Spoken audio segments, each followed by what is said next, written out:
Hey guys, welcome back. Look, I did a live video and I don't know what happened. Saved it, everything. It's gone. So I am videoing this because I still think it's important.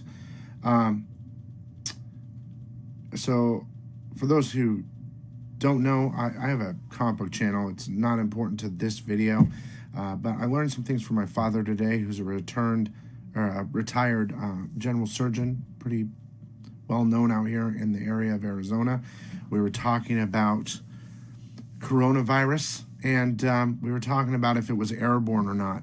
So what he said was this, and I think it's important that you guys listen to this. Sorry I have to do this video all over again, but for those who are watching, the virus itself is so small that it can easily be moved throughout the air.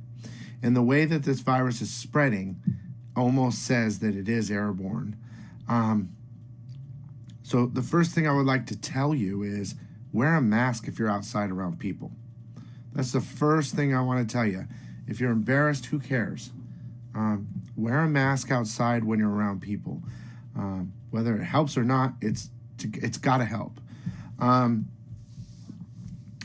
So apparently, what my father was saying was, it's so small and it's got some protein in there that, it can last up to 9 days on surfaces.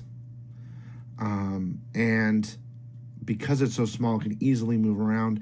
He was saying that there's been some reports, because he's all about looking into it, in China and on some airplanes and stuff like that, that they're finding the virus on the air vents. So like in a hospital room, they're finding it in the air vents. So it is definitely moving around. Whether the air is, pushing around, I guess if there was no air, it would drop, I'm sure. But it's so light, it's like a pollen of sorts. And right now is, of course, pollen season around where I'm at. So there's stuff everywhere. The other thing is, a lot of us, and we've been taught, you hear this all the time. A lot of us, or what was I going to say? I forgot what I was going to say. Too bad I have to film this again. The main points here are, if you're in a populated area, wear a mask. Don't be embarrassed.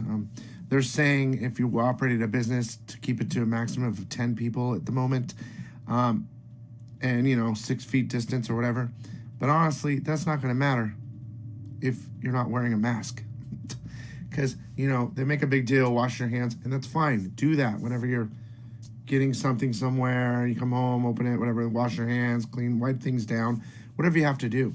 But for those people that are going out, working or whatever, you really need to consider that it's very possible that it is airborne. A lot of viruses, most of them are. So, and with the reports he's been hearing, it's moving around. The way it's spreading around so quickly really, really is a signal that it is airborne. Now, of course, the reason, maybe one or two reasons they're not talking about it on the news, is because if they say it's airborne, you're going to freak out.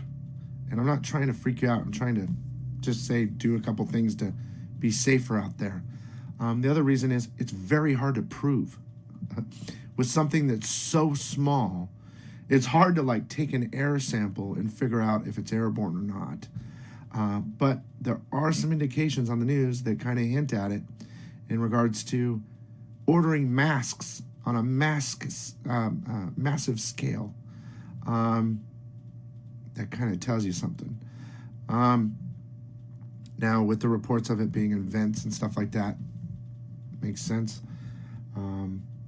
So I would say, we all want to get outside. I've been trapped in this damn house forever. I go in my backyard every once in a while, and I'm not too afraid of it. I do have some asthma and, smoker. And so if I got it, it'd probably be pretty tough on me. So I'm trying to stay away and being clean and all that. But another problem with the facts about the respirators, the people that get to that final stage where they're so sick they need a respirator to pump oxygen, O2 into the lungs. It's like a 50% that they're going to make it, which is very unfortunate. And I've already had members in the community telling me that some of their family members have died, have passed, and I'm sorry to hear that. Be safe out there. But one of the theories my father had was that if it is airborne and you're on that respirator and it's pumping oxygen into your lungs, most likely it's pumping infected air back into your lungs. So you can't really, it's not taking it out of you. You know what I mean? It's just giving you oxygen to your lungs so you can operate. So it's kind of scary. But if you're careful, just make sure, you guys, when you go out, don't be embarrassed about wearing a mask. It's not proven yet. It's very difficult to prove. But if you use your brain a little bit and put all these things that I just talked about, okay, it's very small. It lives a long time. Air moves things around. If it's so light, the reports about the vents, stuff like that, you'll understand. So if you don't have to be around a lot of people, don't be. And if you are, wear a mask. So not that big of a deal. People in China, Japan, they've been wearing masks even before all this because of pollution. So it's just a normal thing. There's no reason why we shouldn't either. So is it airborne? Most likely. That's a thought I have.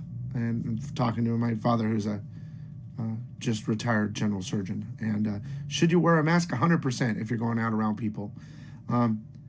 Good luck, everyone. Stay safe. I did this for everyone out there, even people that don't like comics. Good luck to everybody, and stay safe. Don't freak out, but just know this is how viruses usually go. So unfortunately, I had to film it again. I'm going to let you go now, and hopefully this video will stay on YouTube. For some reason, it's gone like magic. So thank you. Bye-bye.